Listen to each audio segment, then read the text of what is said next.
सर्व संबंधांचा आधार अपेक्षा असते. मनुष्याची अपेक्षा असते की त्याचे जीवन सुख सुविधांनी भरलेले असावे. पत्नी सदैव त्याच्या प्रती समर्पित असावी आणि संतती त्याची सेवा करणारी असावी. मनुष्य त्या व्यक्तीवरच प्रेम करू शकतो जी त्याच्या अपेक्षा पूर्ण करते. पण अपेक्षेचे स्वभावच असे आहे की ती अनेकदा तुटते. कारण अपेक्षा ही मनुष्याच्या मनात असते, परंतु दुसऱ्या व्यक्तीला त्या अपेक्षांची पूर्ण जाणीव नसते. जरी इच्छा असतील तरीही कोणीही दुसऱ्याच्या सर्व अपेक्षा पूर्ण करू शकत नाही आणि इथूनच संघर्षाची सुरुवात होते. सर्व संबंध या संघर्षात अडकून जातात. जर मनुष्याने अपेक्षांना संबंधाचा आधार न बनवता स्वीकार हा आधार मानला तर त्याचे जीवन सुख आणि शांतीने भरून जाईल. याचा विचार आपण स्वतः करावा. मनुष्याला नेहमी हा प्रश्न त्रास देतो की तो आपल्या संबंधांमध्ये जास्तीत जास्त सुख आणि कमीत कमी दुःख कसे मिळवू शकतो. आपले संपूर्ण जीवन संबंधावर आधारित आहे.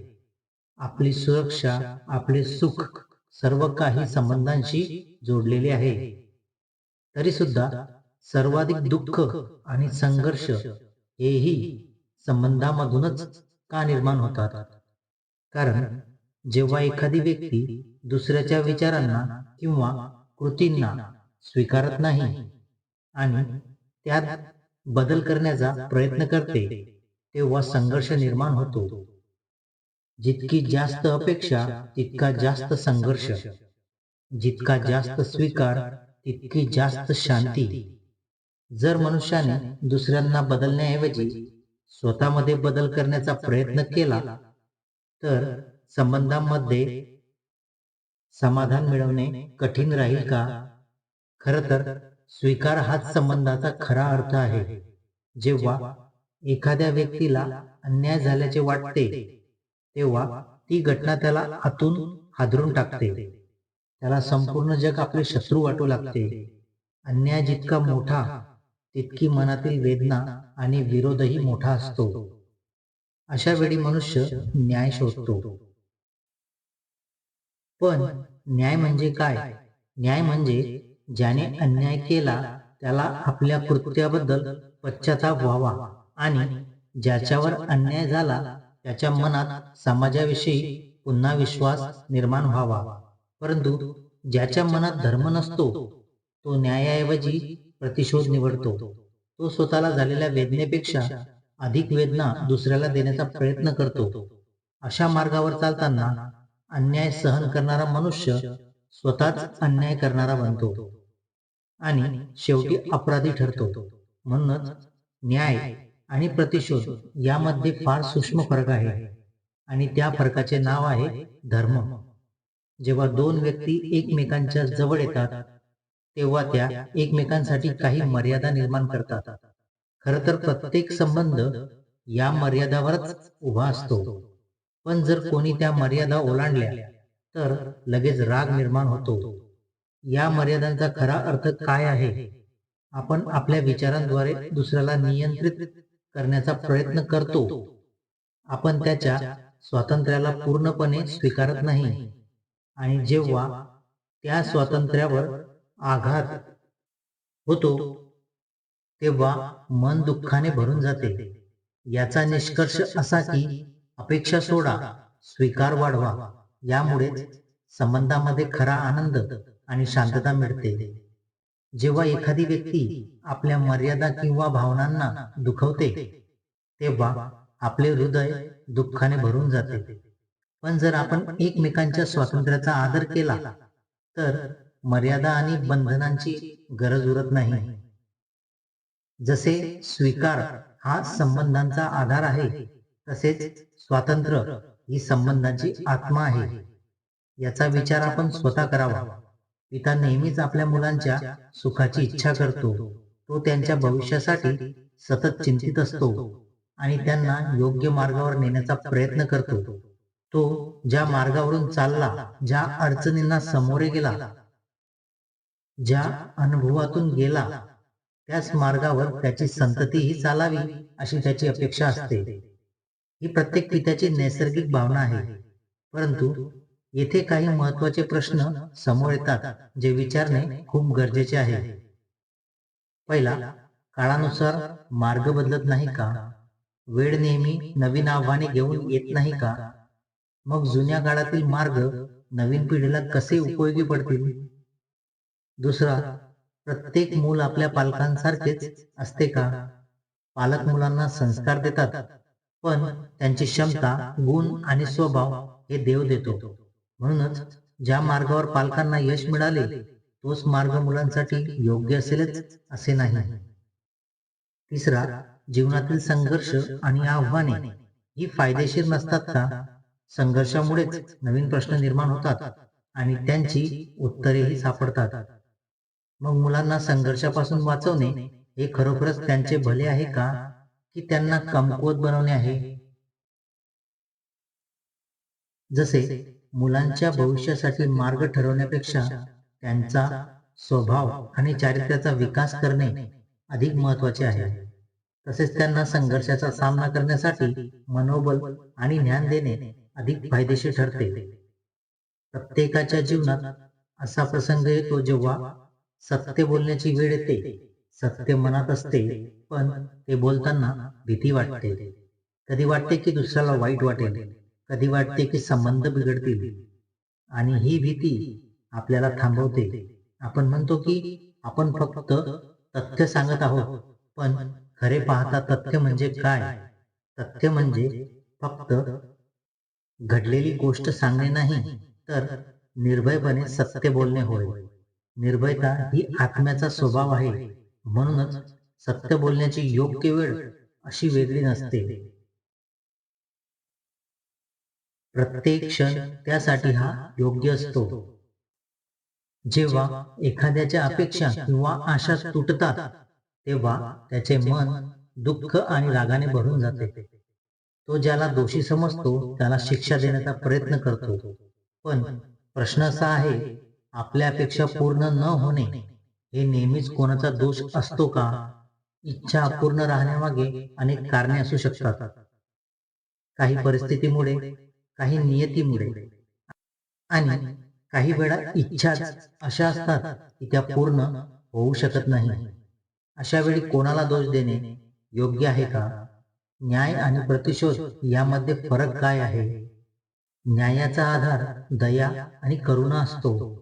प्रतिशोधाचा आधार राग आणि द्वेष असतो. जर आपल्या मनात करुणा नसेल तर कोणालाही शिक्षा देणे हे स्वतः अन्याय करण्यासारखेच आहे.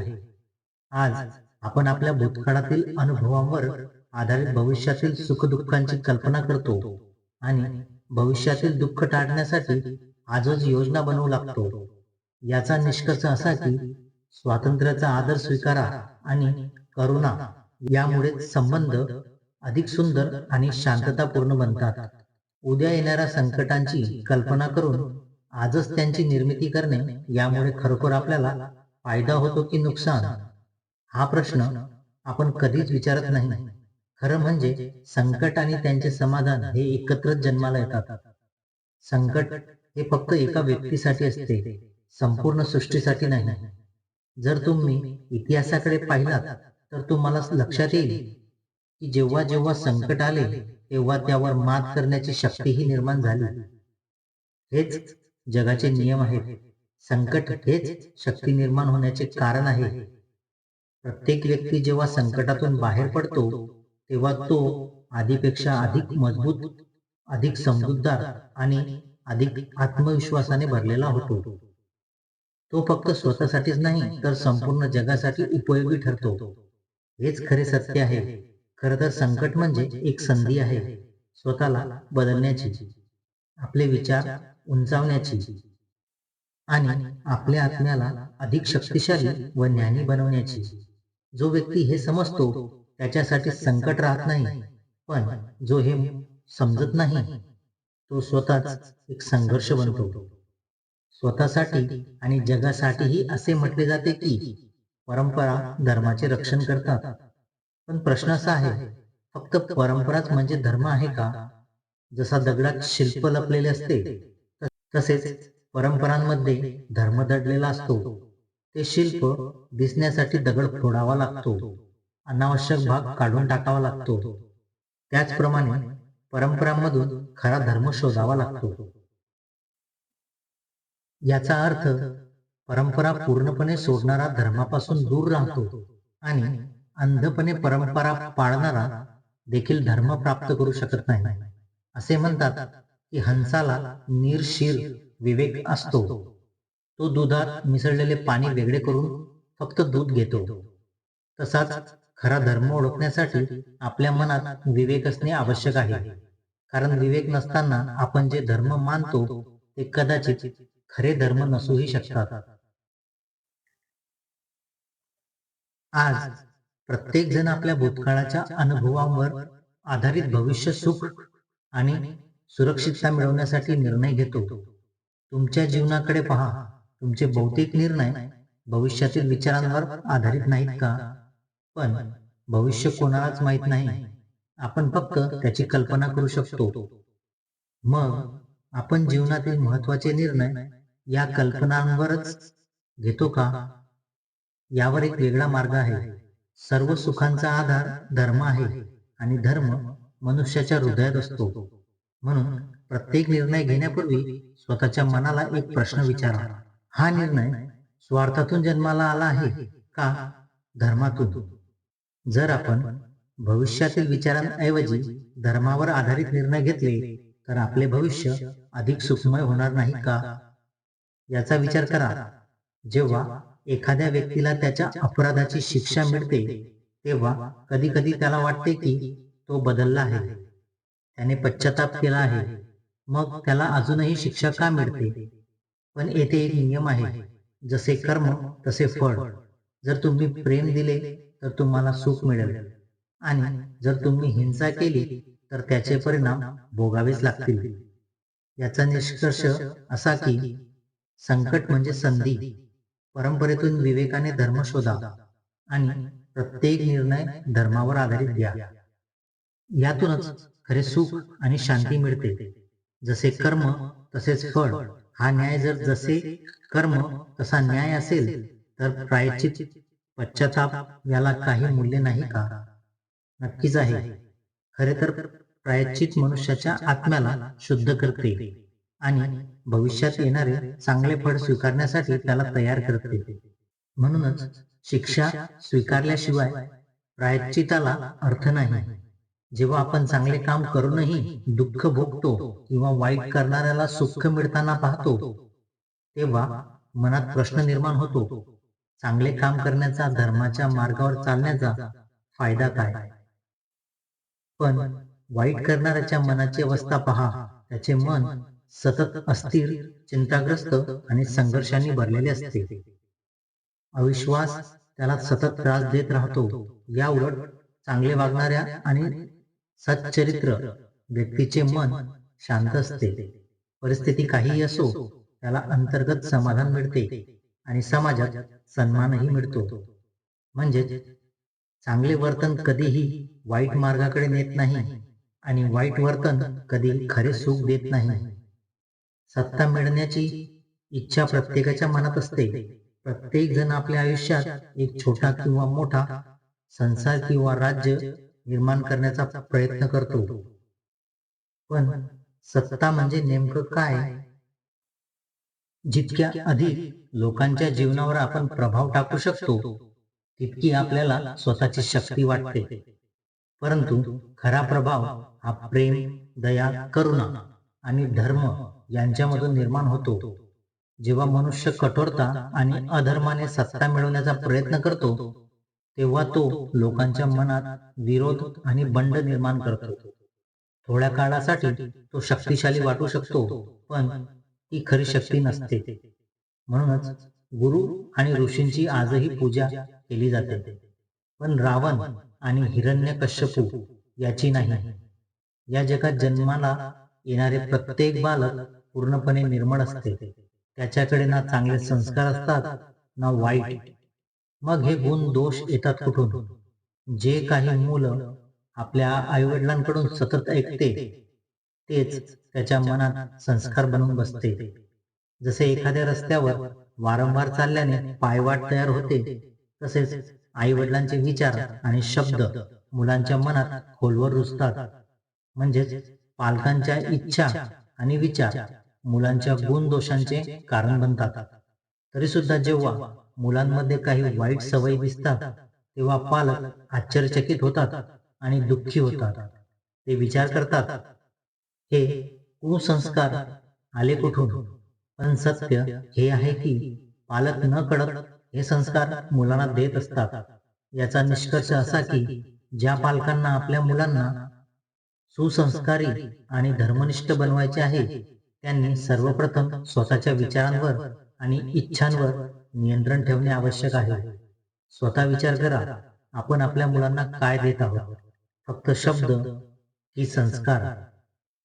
तर मित्रांनो, या व्हिडिओमध्ये एवढंच. व्हिडिओ आवडला असेल तर व्हिडिओला लाईक आणि चॅनलला सबस्क्राईब करायला विसरू नका. पुन्हा भेटू पुढच्या व्हिडिओमध्ये. तोपर्यंत आपली काळजी घ्या. जय श्रीकृष्ण.